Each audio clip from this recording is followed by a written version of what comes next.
रेखाओं में क्या हुआ, ये एक दूसरे कहीं स्पर्श नहीं की, तो ये क्या होंगी, ये होंगी असंगत रेखाएं, असंगत रेखाएं। तो हम एक एक करके सबको समझेंगे। तो एक बार फिर समझ लीजिए, जैसे जो हमारा ये रैखिक समीकरण होता है, इसमें दो समीकरण दिए रहते हैं। तो पहला होता है a1x b1y c1, दूसरा a2x b2y और c2 बराबर 0 ग्रुप का होता है।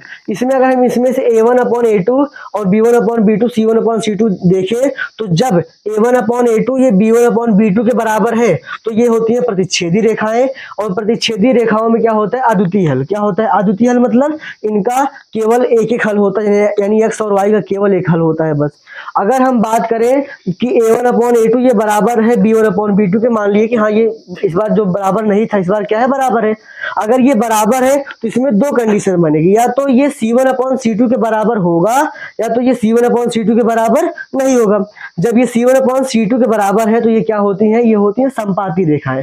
संपाती रेखाएं मतलब कि इसमें पहली रेखा दूसरी रेखा के ऊपर, हम कह सकते हैं दूसरी रेखा पहले नीचे होगी।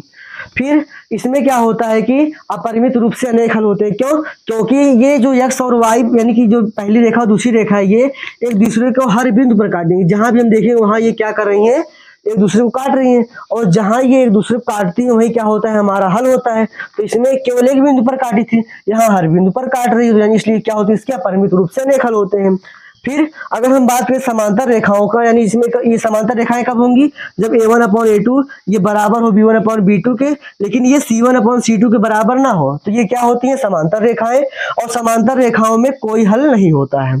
अब इसमें एक शब्द आपको और मिलेगा, संगत और असंगत रेखाएं। तो संगत मतलब जो रेखाएं एक दूसरे को कहीं ना कहीं छुए यानी स्पर्श की रहेंगी, उन्हें क्या बोलते हैं, उनको बोलते हैं संगत रेखाएं। और जो एक दूसरे को कहीं टच नहीं करेंगी यानी स्पर्श नहीं करेंगी, छुएंगी नहीं, तो वो क्या होती है, वो होती है असंगत रेखाएं। तो उम्मीद करते हैं आपकी समझ में आ गया होगा। ये जो